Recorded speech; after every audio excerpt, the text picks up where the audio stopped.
it was the Harvard Latino Law Policy Business Conference, and we needed an MC for the event. We had a great lineup of sort of speakers and panelists and workshops, so we needed an MC. And so I nominated Lydia, and luckily everybody loved her, and she was able to come out and did an amazing job. And so just, I hope she was proud of me in that moment, but as a mentee and her mentor, I was really proud of her, and I was really proud to call her my mentor, and really just so happy that everybody loved her. And happy that I can still sort of count on her for advice. And nowadays, sometimes that's over a glass of wine or something like that. But it's been really nice to have her in my life sort of over the last 10 years now. So I'm really, really excited that you guys have sort of continued to stay in the program, and that, many of you have already sort of connected with your mentors or mentees, I should say, and started to build those relationships. And that now either you'll be continuing that relationship, or that you'll have an opportunity to meet a new student, and hopefully be a great influence in that mentee's life as well. So really quick, I'll just give you really briefly, we'll go over some sort of just updates about HSF in general, just so that you all know as sort of what's going on at HSF these days. We'll go over Mentor Match again, sort of just a quick overview of what the program objectives are again, and then program structure. And so this is where we'll maybe spend a little more time with you as returning mentors in the structure, because that's what sort of changed a little bit this year. And then the last part, this last part should go fairly quickly as well. We'll talk about using iMentor again, which you all should be familiar with, but we'll just kind of go over some pointers. As there's some changes to the curriculum this year, so we'll talk about those as well, and then we'll just kind of review some tips again. So again, that last part should go fairly quickly. We'll mostly focus on sort of the structure and how that's different this year. And a lot of those changes are based on feedback that we've gotten from students and from you all in the surveys and those things. So thank you for responding to those and for letting us know sort of what you liked and some things that maybe weren't working too great in the program. And so hopefully we've done a better job this year of incorporating a lot of that feedback. So about HSF, I won't spend too much time here, but just so you know, this year HSF turned 38 this summer, and so in that time we've awarded over 400 million in scholarships to a little over 57,000 students, which means our alumni network is now 57,000 strong, and it includes professionals from a variety of industries. And I get to research sometimes some of our alumni in different areas when we need a speaker for an event or sort of those sorts of things. And I'm always just amazed about, what I find. We have scholars or alumni, I should say now, that have been successful in the business sector, in law, and we have attorneys and judges. We have lots of folks in the education sector who are teachers, professors, college presidents is somebody that I contacted most recently. And so it's really, really just a really great network of folks now in the pipeline. And then in addition to that is folks that maybe didn't receive the scholarship, but who are supportive of the cause and who care about, Latinos in higher education. So it's really, really great. Really long and rich history, and there's a lot going on right now, I think, at HSF to sort of take the organization now to the next level. And so this is just a list of our programs. I think sort of what a lot of folks know and are familiar with are the scholarships and sort of the financial resources that we provide for students. But I think there's really been a concentrated effort in the last few years to sort of move beyond that and to sort of be an information source, a resource for sort of Latinos interested in higher education in general, whether that's sort of elementary, middle school, high school students, and then sort of college students as well. And so trying to provide different resources for those different audiences. We unfortunately, we wish we could, but we can't award sort of every student that's out there. But we do want to be able to be a resource for every student that's out there. And so these are some of the ways we're trying to accomplish that. One I actually didn't list it on here, but I should mention is our hsf.net web application, we call it now. It's not a website, it's an application because it's so interactive. And so if you haven't been to our website recently, I really do highly encourage you to go check it out. It's hsf.net. And you'll see lots of things there sort of for different audiences, and there's really clear ways to distinguish sort of who you are and trying to just get the most relevant information out in front of you. Actually, you'll notice one of our mentors who's on the line today, Idam, featured on the alumni spotlight kind of towards the bottom of the page. And so we're trying to sort of feature our scholars, our students, our alumni, give information out to families. So you'll notice lots of fun new things on that website. And this is just phase one. So we're just getting started That's going to be continue to be built out. There's a lot going on the back end as well in terms of capturing data and integrating systems, and then on the front end as well in terms of making it sort of just fun and user friendly and informative for different users. So take a look if you haven't yet. So the first three out here are College 101, College Camp, and then our Youth Leadership Institute are really more of our outreach events. So College 101s and College Camps are focused on sort of middle school and high school age students and their families. So they're a half day or full day session where we sort of give workshops on, financing education, searching for scholarships, taking the right coursework, preparing for school, how can parents be supportive of that. So it's workshops on a variety of different topics. And they're half day and full day, and these travel throughout the country. So we do them in different cities all over the state.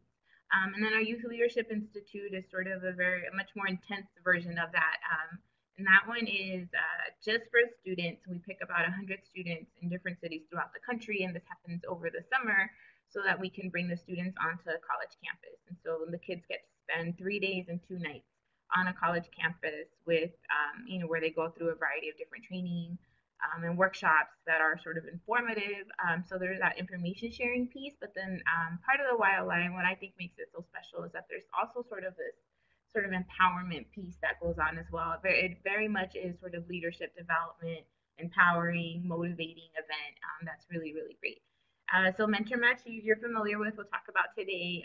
Also our Scholar Chapter Network. We have just under 40 Scholar Chapters now throughout the country.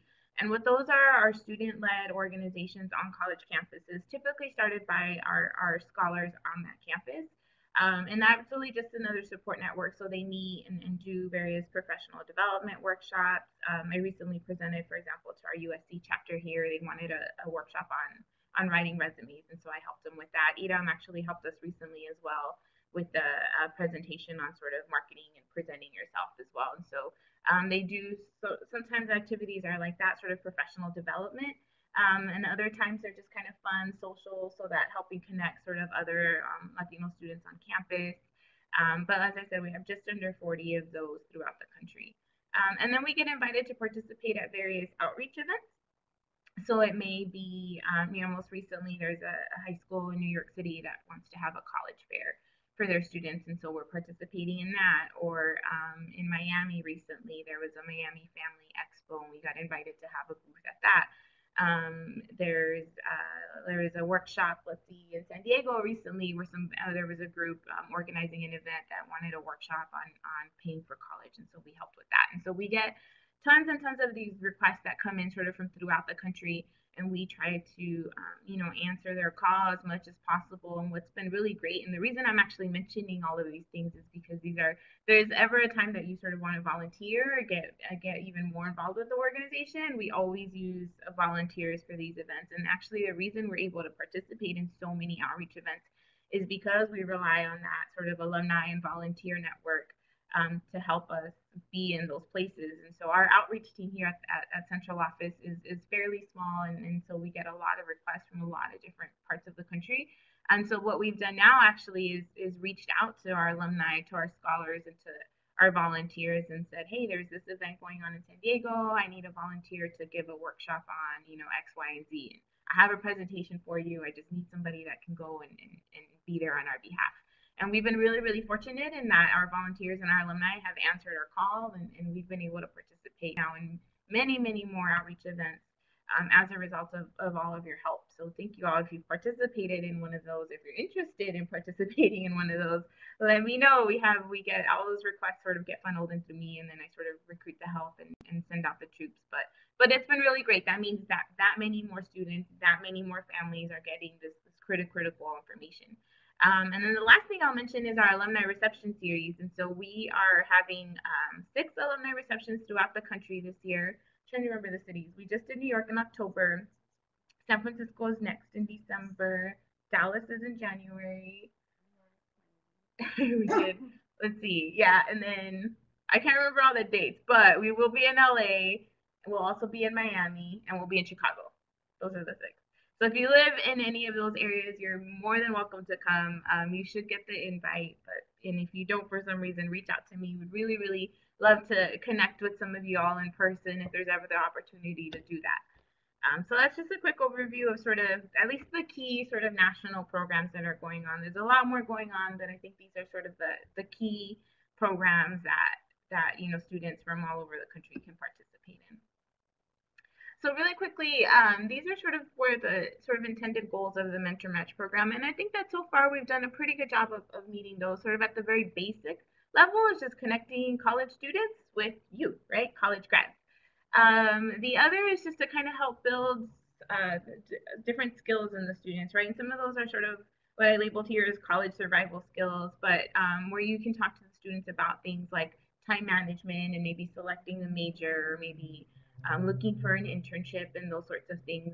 And so some of those prompts are designed to sort of help do that. And then the other piece of it is really just relationship building, and some of the prompts are really designed around more just helping you get to know your mentee better.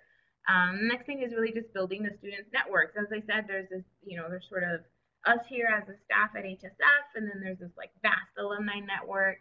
And then there's these volunteers that want to engage with our students and want to be supportive. And so we're helping just, through this program, connect the students to those different resources. And then it's not only sort of you as part of that network then, right? But then it's all the folks that you know and all the resources that you can help bring to the table for the student as well. And lastly is just to create a sort of greater sense of connectedness to HSF. I mean, we're very fortunate and we're happy that we can provide sort of financial resources to students, but we want to be more than just sort of the person that writes the check at the beginning of the year and then never sees a student again, right? We know that the financial piece is a really sort of critical piece of getting students into college, but we not only want to make sure that they get into college, but that then they get through college, right? And sort of providing these additional support are going to be an important piece of that. And we have a really, really successful graduation rate amongst our students. But we know it's more than that, right? One, it's not 100%, and so whether it's 5% or 10% that we need to work on, we want to make sure that 5 or 10% also makes it to graduation. And then beyond that, right, it's just sort of helping them navigate this college system and helping them take advantage of resources that are available and helping them think about internships in their career and sort of, so not just helping them sort of get by, but helping them really excel and really reach their full potential. And that's what sort of we want to help them do here at Central Office, and that's what we're asking your help with through this mentor program. So I've talked a little bit. Alex, have you gotten any questions or anything we need to address as a group? Okay, awesome. Thanks, everybody. So this you should already know, or you're probably already aware of. So the mentors are either HSF alums or, as I mentioned before, other college grads who just want to engage with our students. We're happy to, if anybody wants to sort of be a resource and be supportive of our students, we're more than happy to welcome them to the HSF family. And then our mentees. So this is what's a little bit different this year. In the past, it was really targeted at a very sort of specific group of students, mostly HSF scholars, and that's because we were still sort of in the testing phases and we're sort of experimenting with the mentor program. But we've had some success with it the first couple of years, and students that have participated, had really great feedback, and so we wanted to expand that to sort of the broader HSF family, which includes our sort of HSF scholars. HSF also administers the Latino Outreach for the Gates Millennial Scholars Program. So we've opened the program now up to the students that we touch via the GMS program. And then, as I mentioned before, the scholar chapters who are typically started by our HSF scholars, but then they invite sort of their friends and their peers to be a part of the program. And so they become a part of the HSF family as well and have access to certain resources, even though they haven't necessarily received a scholarship from us. And so we open the program up to them as well. So this year it'll be HSF scholars, GMS, a combination of HSF scholars, GMS scholars, and our scholar chapter members as well. Which is why I'm so excited that y'all signed up again for this year, because that means it's a larger group of students that can now participate, which means we need a larger number of mentors.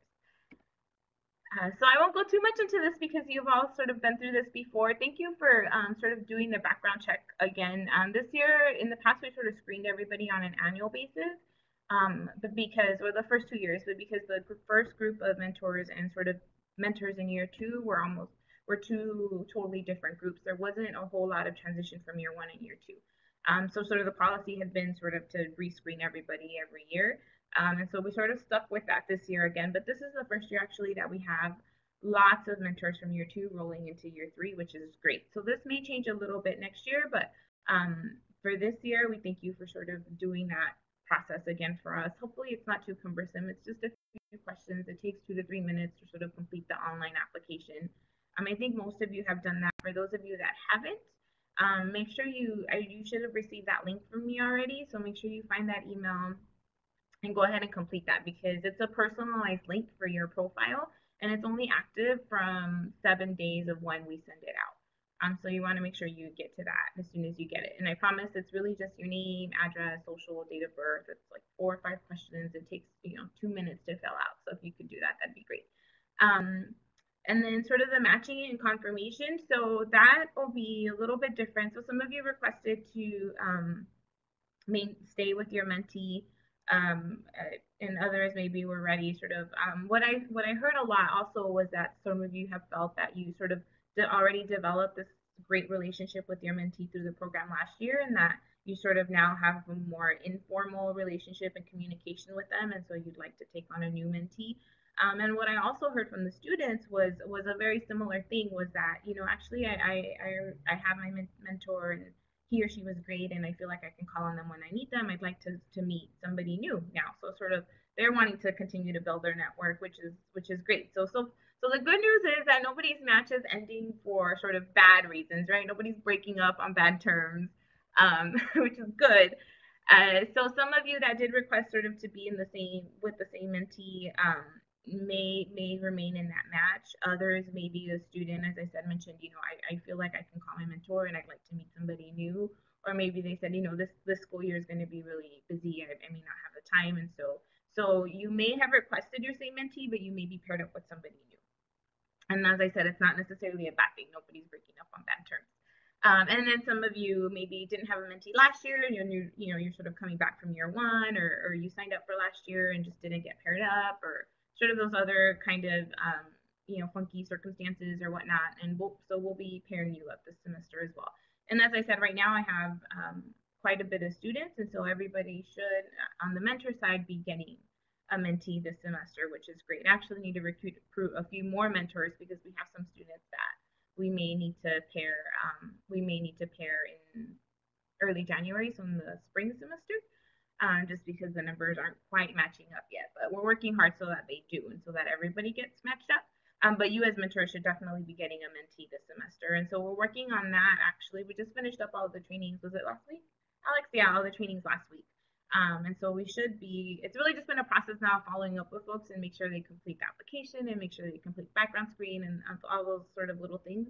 But we're almost there with getting everybody there, so we're able to start matching actually this week and then complete that next week. So hopefully within 2 weeks, you'll get an email from me sort of letting you know, hey, this is your new match, and what the next steps are from there.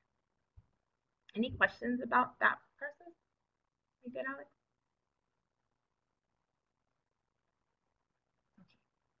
Can't see the chat or the questions, and it drives me crazy, but Alex lets me know when we have something important. So the matching process, so you have sort of probably familiar with this. So these are the things that we look at. So gender, same-sex matches, and then the other things are sort of career experience, academic, personal experience, characteristics, and location. So a couple of notes about this. I think now you've probably seen that when you filled out that intake form, it gives us a strength of match score. It's a score in the system that iMentor system computes.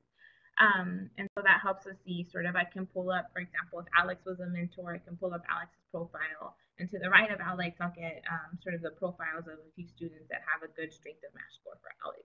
So it'll just help us. This computer doesn't do the matching for us, but it does sort of help us narrow down sort of maybe the 4 or 5 people we should look at for matching with Alex. And then the rest is, and all that's based on sort of a combination of all of these things. So not that you'll have every single one of these things in common with your mentee, but you'll have at least 2 or 3 of those items in common that you can sort of start to, that you'll have in common, you can sort of start to build a relationship on. The thing here that I kind of wanted to mention specifically was also location. So in year 1, we sort of picked people, we'll use Phoenix as an example. I'm from Phoenix. So we'll say it was students and mentors in Phoenix. So we picked maybe 4 or 5 cities because we really wanted that face-to-face interaction, or students and mentors said that was important to them. In year two, we noticed, well, that, our students are all over the country, our mentors are all over the country, and that really excluded a lot of people. So in year two, it was a little bit more diverse in terms of geography. So this year, we decided we don't want to exclude any of our students and any of our mentors. And so in terms of location, what we'll try to do is, if anytime there is a good match in your area, we'll match you with that student. Because anytime there is an opportunity for that face-to-face interaction, we want to try to provide that. However, if let's say you're in a city where we didn't have too many students sign up, or vice versa, there's a student, that's sort of in in a city where we may not have, like maybe Ithaca, New York, or something, where we may not have a lot of mentors living in that immediate area, we'll pair them up. We'll still include them in the program, so we'll pair them up with somebody who may be a really great match if they just may not be in that city. So as I said, but we will give priority to if there is somebody in your area that is a good match, and trying to make those what I call sort of local matches as much as possible. But as I said, we want to be sort of more inclusive this year in the program. And so if you're a mentor and there aren't any students in your area, or vice versa, if you're a student and there aren't any mentors in the area, we still will make you sort of what we call a long distance match. And so last year we had sort of a combination of both of those, and I think there was success in both of those. I really just think it comes into sort of the amount of effort that you put into building the relationship, whether that person is locally or long distance. And so I just ask that you keep an open mind about that. I get a lot of requests specifically on the couple of specific things. I think the two sort of requests I get the most often are, can I get somebody who's interested in a career that I'm in or that I know about, and somebody who's in my immediate location. And so, all I can say is that we'll do our best to sort of honor your request. But I also ask that you keep an open mind, and knowing that, it's not always sort of a perfect process, and that you sort of have a group of students and you have a group of mentors, and we're trying to make the best matches possible given sort of the group of people that we have to work with. And it doesn't always line up sort of perfectly. But as I said, you will have, those 2 or 3 things in common that you can sort of start from and build from. So the structure of the program is really similar. I think the biggest change probably now is that the prompts are now bi-weekly versus weekly. So what we're going to focus on this year is really more of the quality of the interactions versus the quantity. So I'd rather, it be sort of it's bi-weekly, and so I'd rather we have 100% participation in every 2-week period, and that there's sort of these well thought out email responses to each other, versus sort of maybe not being as responsive on a weekly basis, or trying to sort of just get through the email that week and not really being thoughtful and mindful about maybe what we're writing. So again, this year, the theme is quality versus quantity. So it's bi-weekly email prompts, and it'll be a combination of sort of that relationship building and skill building prompts. And so what we're also doing right now, as we're trying to sort of get everybody through the screening process and do this matching, is we're reviewing the curriculum for this year as well. And one of the things that's going to change a little bit as well is that now it's not in years 1 and year 2, it was sort of one grade level that was in the program. So the first year it was freshmen, the second year it was sophomores. Again, this year the idea is that we want to be more inclusive, and any student that's interested, we want to be able to let them be a part of the program. And so this year we're sort of revising the curriculum for years 1 and 2, given that it's now bi-weekly versus weekly. So really just trying to pick out sort of which ones were sort of the best ones, or which ones are more impactful or whatnot. And then we're sort of building curriculum as well now for our juniors and seniors, since we have freshmen through seniors in the program this year. So you'll still, the meetings now will be happening quarterly versus monthly. So in the past, the request was that you meet with your mentor or your mentee monthly. You're still welcome to do so. If that was working for you and you like having that sort of phone interaction or Skype interaction or face-to-face interaction, you're certainly welcome to meet with your mentee more often than just quarterly. But we're asking that the requirement then, that sort of at minimum you meet with them quarterly. And as I said, if they're in your area, then in town, and if not, then use Skype, FaceTime, GChat. Luckily technology has come a long way, and it helps sort of these long distance matches along a lot more nicely. So pick your favorite sort of virtual chat software, and make sure that you touch base with your mentee quarterly. And then the evaluations, you've probably seen some of these before. So pre-program, mid-year, end of year, those are stay the same. And as I said before, we truly, truly value your opinion. And I know sometimes it's, those aren't the most fun things in the world to fill out. But they are very important to us, and we do take your feedback into consideration. I think you'll see, some changes already, sort of tweaks to the program this year, and you'll see, a few more sort of that we have in the works for next year as well. So really, really important that you provide that for us as we sort of continue to refine. I mean, this is only the third year of the program, and so we're learning every year a little bit, and we're learning from based on your feedback. So thank you for doing those, and I'll ask that you complete those for us again this year. Any questions on it? Are we good? Okay. Okay. There's something else I wanted to mention. Okay. So this is something else that's also a little bit different this year. In the past, we started recruiting over the summer and early fall, and then sort of screened, trained, and matched everybody right around this time period. So like August, September, October, and so that'll still happen. The good news is that we didn't want students or mentors who sort of didn't hear about the program until a little later to have to wait a whole another year to be a part of the program. So we're adding one more sort of screening, training, and matching period, which will happen. It'll start happening in December, and we'll be doing sort of training and matching in February again. So that's good. So if we do have sort of some students or some mentors that we weren't able to match in that particular semester, there'll be an opportunity for them to get the match in the next semester. So that's nice, and we're excited about that. The sort of mentor-mentee recruitment then happens throughout the year. So anybody can sign up for the program throughout the year, and we can work with them to get through sort of the intake form and the background check, and sort of just checking the boxes of sort of what the requirements are, so that when it comes time for training and matching, all they have to do is come into the webinar, and they'll be ready to match. And then the email communication and quarterly meetings also will happen throughout the year. This is what a little bit different as well. So in the past, the program has sort of had a definitive start date and end date, and it was sort of in the academic year. What we're moving towards now is sort of longer term matches. So the minimum commitment is sort of what we're asking our mentors and our students is at least one academic year. So if at the end of the year, you feel it's not for you, or it's not, or maybe next year, you're going to be extra busy, you're having a baby, you got a promotion, whatever the case might be, that's sort of when you can still at any point tell us, now is not a good time.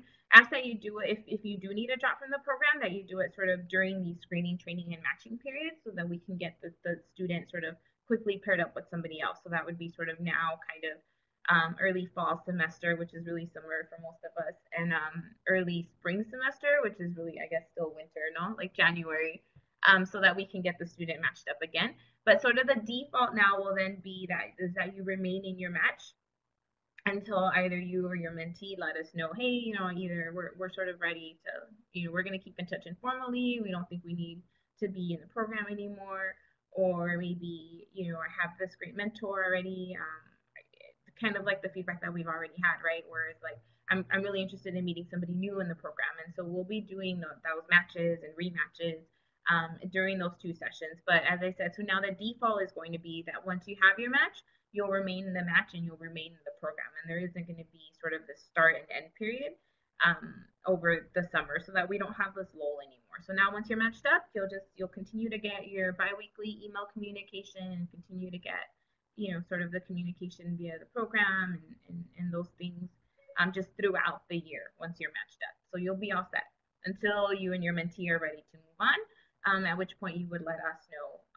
And as I said, I would just ask that if you do feel the need to end the relationship for whatever reason, good or bad, most of the time it's good, is that you do it, you consider sort of the schedule, and you do it during those times where we can match them up again with another mentor if need be. Okay, so that's sort of just the first part I mentioned, which was the structure, which was where I expected to spend most of our time together. I think I'll just pause really quick now and check in. Alex, do we have any questions? No? Okay, awesome. So then these others, I'll go fairly quickly. If I'm going too fast or you want me to stop and kind of focus on something, just let Alex know, and she'll shoot me a little message. But most of these things you should be familiar with. For example, iMentor. So we're still using iMentor this year. We may be using them next year as well. We'll see. But anyway, so we're using iMentor this year. And so you should be, at this point, you should be registered, so you don't have to worry about this, but then you just log in here.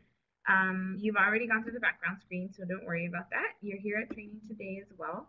But when you log into iMentor, then this is kind of what your home base looks like, just if it's been a while since you logged in. The prompts will look like this once you log into your email. So right here is where you'll see the preview of that prompt. To expand it, you can go here. If you ever want to pull up a previous prompt, you can go to the table of contents, and that'll show you all of the previous prompts. If you haven't noticed already, there's an attachment box here, which I think is kind of neat. It's and I would encourage you to use it. You know, if the prompt is something about, you know, maybe talking about where you're from, you know, even if the prompt doesn't call for it, I would encourage that you maybe attach a picture where you grew up. If the prompt is about resumes, for example, you know, you can attach an example of a good resume, you can attach an example of your resume, etc. So that's a little feature I would encourage you to use if you haven't already had an opportunity to do that. What I do want to stress here is sort of the email communication tracking. So we got a lot of feedback about iMentor, and we got some feedback about sort of how you wish, many of you wish you could access it, or that it was a little more sort of smartphone friendly. And so that's something I know that the developers at iMentor are working on. But in the meantime, I would really just encourage you to try to log on to the platform, you know, from a desktop or a laptop. I know it's much easier to view than it is on your phone. And that you stick to communicating on the platform for a few reasons. One, it just allows us to sort of measure the program in terms of communication statistics. So when I log in as an administrator on iMentor, I can see, for example, it might say that session 80% of mentors and 80% of students responded to the prompt, you know, which is good. So then I can focus on maybe that 20% that hasn't, and provide you and the student support, and maybe sending you a text or a phone call or an email saying, hey, remember to respond to your prompt, and just help sort of just be proactive in providing support to the pairs that maybe weren't able to get on that in that particular session. And just to help with those friendly reminders, as I said. So that's really what it is. It helps us sort of track. So then I can see maybe differences in time frames, maybe, you know, like it's finals times, and I can tell because I have a lot of students that haven't responded. Or maybe, you know, it'll help us sort of measure the prompts as well. Maybe I can look at, you know, a prompt about resume writing versus a prompt about, you know, I don't know, finding internships, and maybe one got a better response than the other. And so looking for trends in the prompts and helping identify, you know, especially now that the communication's once every 2 weeks, we really want to make sure that we're picking those prompts that the students and mentors are most interested in talking about, or most interested in learning about. And so sort of those metrics, that those communication statistics, are one of the things that will help us sort of gauge maybe which ones were more interesting, or which ones students and mentors were more engaged in. And so not that you're not sort of, you're encouraged to, if you want to talk more and beyond what's on the prompts, I mean, you're definitely not sort of limited to those prompts that we put out there. And in those cases, if it's faster to text or email on your Gmail, you know, then that's fine. But at least when it comes to the prompts, I really, really highly encourage you, really request that you sort of stick to the platform, so that we can then log that communication, and we know sort of what percentage of folks responded, and I can drill down to see who hasn't responded, and really sort of try to find out what's going on. You know, 9 times out of 10, it's just that either students or mentors are really busy that week and just needed an extra little reminder. And then, but sometimes it might be that there's something really going on with the student, and they need additional support. They may feel overwhelmed or whatnot, and sort of, but in terms of who we reach out to, this is what's going to help us with that. So please, did I say enough? Please, make sure you do your communication on the platform. And really, you've seen some of the prompts, and I think you'll notice this year the prompts are a little bit more robust. So they're not really meant to be something that you sort of respond to from your phone in like 5 minutes anyway. It's really meant to be sort of thoughtful and a little more robust, as I said, this year. So you'll see that. And it's going to change a little bit in that it's relevant to the student's year in college, as it says here. So So we're focusing on really trying to revise that and looking at, what does a freshman need to know, and what are things that a mentor can help a freshman with versus what are things that a senior needs to know, and what are some things that a mentor can really help a senior with. And so you'll see some changes in that curriculum as well. So I won't go too much into these other than to say these are some samples. You've already seen them, and maybe they've come in different formats or whatnot, but we're really working this year. We're almost there in trying to standardize things a little bit. So this is sort of the standard format that you'll see now, is where you'll get sort of an introduction of what that topic is that month. It'll be brief. And then it'll help sort of guide you through the paragraph. So this prompt here is actually one of those that's a little bit more sort of relationship building. But it's asking you to sort of introduce yourself, where you grew up, where you live now. Second bullet is asking you to say why you chose to volunteer. Second paragraph is asking you to respond to what your mentee said. And then third paragraph is asking you to complete a few statements to help your mentee learn a little bit more about you. So as I mentioned, as you see, you can provide sort of quick responses to these in something like an iPhone, but the idea is really that you don't provide just these quick little, like, yes, I grew up in Los Angeles. You could say that, and that would be responding to the prompt, but maybe, you want to say I grew up in this part of Los Angeles, and this is what my community was like, and this is what my neighborhood was like, et cetera, et cetera. So really just, as I said, knowing that the communication is a little less frequent this year, focusing on that quality of the communication and really being open and sharing of yourself and being thoughtful in your responses. And so I personally think that it's more helpful to sort of be at a computer to do that, because you're sort of writing a mini essay, every 2 weeks versus really just an email. And this is another prompt. This is an example of what would go out to the mentees, but their prompts are very similar in that introductory sort of paragraph on the topic, and then guiding them through sort of a 3-paragraph email to you.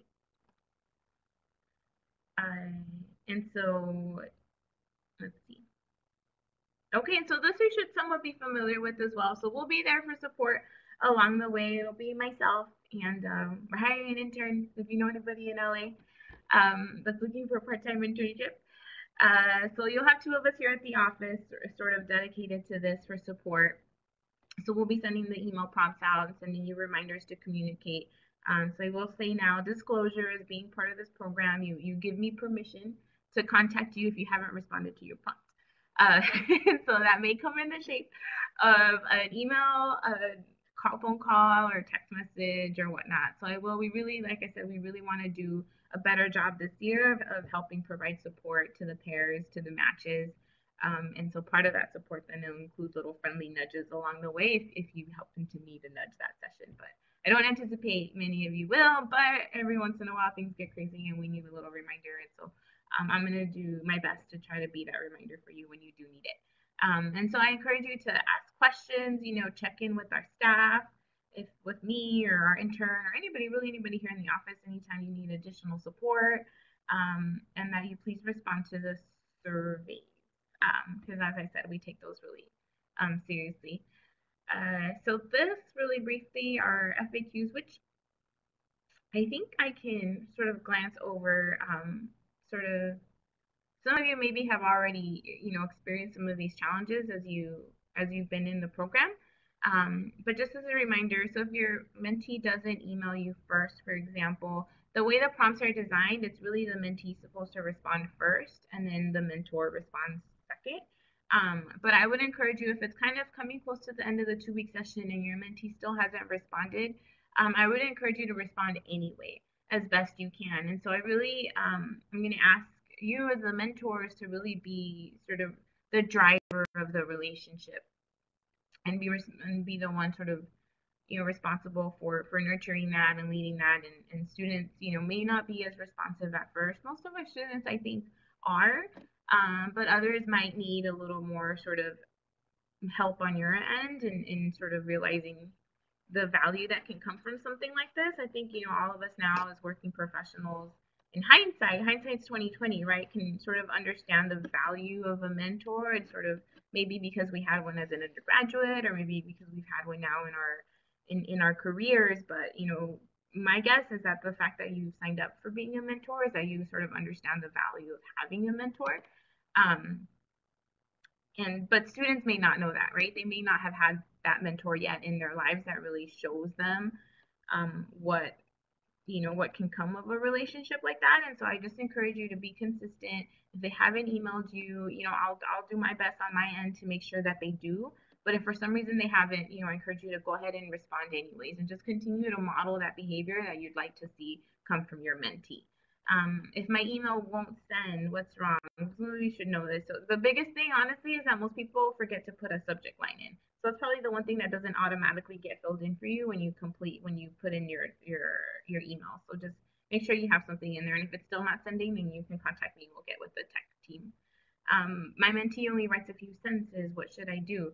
Again, my advice would just be to continue to model what you'd like to see in your mentee. So if your mentee writes a few sentences, you continue to write your paragraph full of great information. And then maybe encourage them to say, I noticed you said this. Can you expand on that? Or can you tell me more about that? It's definitely okay to ask questions and probe a little if you feel your mentees maybe being a little shy or not sharing or just kind of, responding really quickly to get the email out of the way. Something like that. So I would encourage you, again, model the behavior you want to see and feel free to ask questions and ask sort of follow-up questions. And lastly, my mentee shared something concerning and I don't know how to respond. If you're not sure of how to respond or something, it says here, if you're concerned, you contact us here at the office as soon as possible. And if it's not something that sort of I can help the student with directly, we have a lot of resources at our disposal, and we'll make sure to connect that student with the appropriate resource depending on his or her situation. But the important thing is just to let us know right away so that we can follow up with the student, find out what's going on, and make sure we get them the appropriate help. How are we doing on time? 9:53. Okay, good.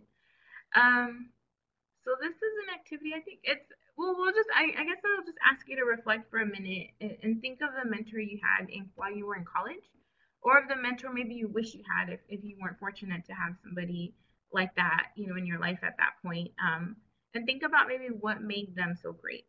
And I'll ask you to sort of reflect on that for a minute or two, and then you can share that maybe with the group in the chat before we go on to this next and final slide. Actually, we have just one more slide.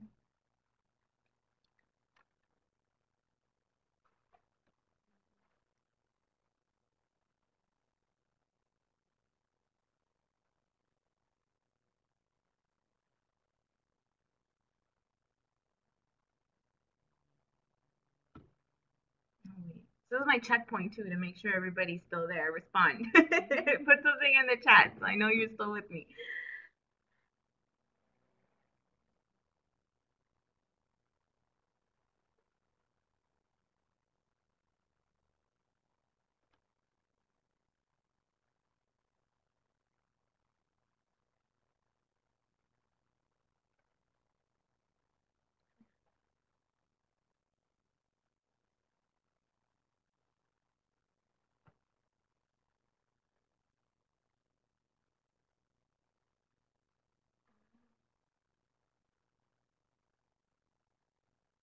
We have a question. Actually, that's a great question from Dr. Violeta.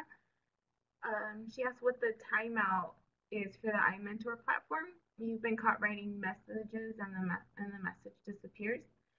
Actually, I'm not sure what the answer to that is. So I'll find out though from the iMentor team. So I have weekly calls with them where we can sort of share just how things are going, and if there's sort of little technical issues like this that keep coming up, I can share that with them as well. So I'll follow up with actually today's Wednesday. I have that call today.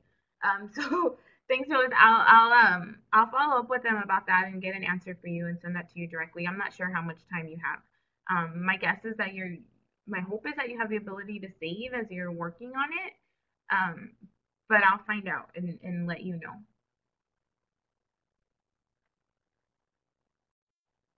So I'm just going to, I know you guys can all see them, but I'm just going to share a few of these.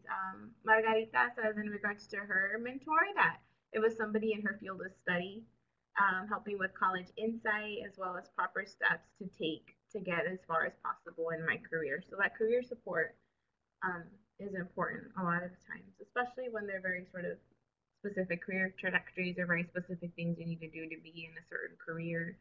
And I know a lot of our students are interested in connecting with somebody that's in their field of interest, which we're trying to do as much as possible. Sandra or Wendy share that somebody who is accessible answered my questions and listened to my concern. Also, someone who thinks about issues I haven't considered yet but are important for me to know about. Great, thanks for sharing, Wendy. Sandra, I had somebody who actively listened and provided feedback. They were proactive and provided results. And then lastly, Iram, I had someone that kept encouraging me all the way. Great guy that never gave up on me, especially when I thought I was giving up on myself. Great. So thank you. So I think some of it was sort of very, specific sort of career advice that, Margarita mentioned she was able to get. And for others, I think what I'm hearing is just somebody who's really there, who can, be there to listen, who's available, um, who can sort of give you a heads up on things, as it was at Wendy that mentioned, things that they haven't considered yet, things that maybe they haven't asked about, but you feel would be important to share. So I think really just having somebody, that encouragement and that support and that consistent sort of communication is really, really valuable. And I think that's what you'll see here, sort of just a little reminder on some of the tips is just to really, you take the initiative. As I said, I'm going to ask you as the mentor, the sort of adult, these are the students are all over 18, so they're young adults. But as the more mature adult, I suppose, in the relationship, I'll ask you to really be the driver of the relationship and to take initiative, and to communicate with your mentee. A couple of these others, don't take it personally, for example, and be patient is, if you happen to get a mentee that's maybe not as responsive, again, just be patient with them, continue to model the behavior that you'd like to see, because as I said, they may not, this may be the first time that they're sort of put into this a relationship of this type, and they may not really yet understand sort of the value of that. And so help them see that, stick with them. And lastly, I'd just say, it's okay to say, I don't know. I think the more comfortable your students get with you, the more questions you may get thrown out at you. And so your job isn't necessarily to know all of the questions, right? Your job might be to help them research and find the answers, or reach out to us here at HSF so that we can help maybe find the answer, provide the resource or whatnot. And so, you're not the all-knowing, powerful mentor. You might be, but that's not what we're asking you to be. We're asking you to be someone that they can come to with those things, and help them get to the answer, or help them think about how to get to that answer, or help them find the information that will help them come to an answer, or those sorts of things. All right, so that's really it for us today, unless we had any more questions. And most of you should have my contact information already. In case you don't, there it is again. That's my direct line and my email. So if you have any questions at all, throughout sort of now, or as we're pairing people up, or throughout the program, feel free to contact me. And a lot of times, even if it's just something nice that you'd like to share, I think we get a lot of the questions sometimes, but we love getting also sort of as a positive stories. And it's always nice to get an email that says, something, if you were able to help your mentor or your mentee with something awesome, or if you guys did an activity together that was really great, feel free to share that with me too. I always like getting those emails just because they're fun. But then also, if there's, if you did a particular activity, for example, that was really great, it's always fun to also kind of share sort of best practices or ideas with other mentors as well. So if there's something that was really working for you and your pair, let us know so that we can sort of think about incorporating that into future trainings, or just sharing ideas with other mentors, or those sorts of things.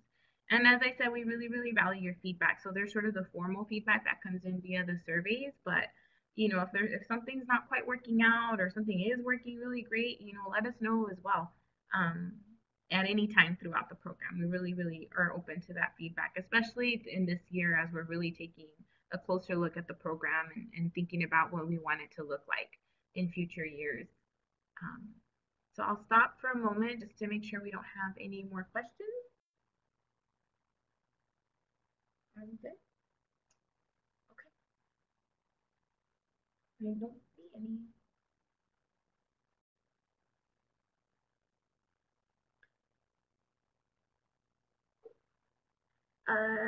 Okay, so Dr. Garcia asked when we should expect to hear from our mentee. So Dr., as I mentioned, we're doing matching this week and then all of next week. So in about 2 weeks, you'll hear from me as to who you've been matched with. And then at that point, I'll give you further instructions for how to go ahead and log in the system and start communicating with your mentee. But both you and your mentee will get an email communication saying sort of when you can start doing that and how to start doing that. which should be, as I mentioned, in about 2 weeks. Thanks, Wendy. Thank you for volunteering. So I think that's it for today. I will, did I freeze? Do we still have audio? Okay, so I think we have my video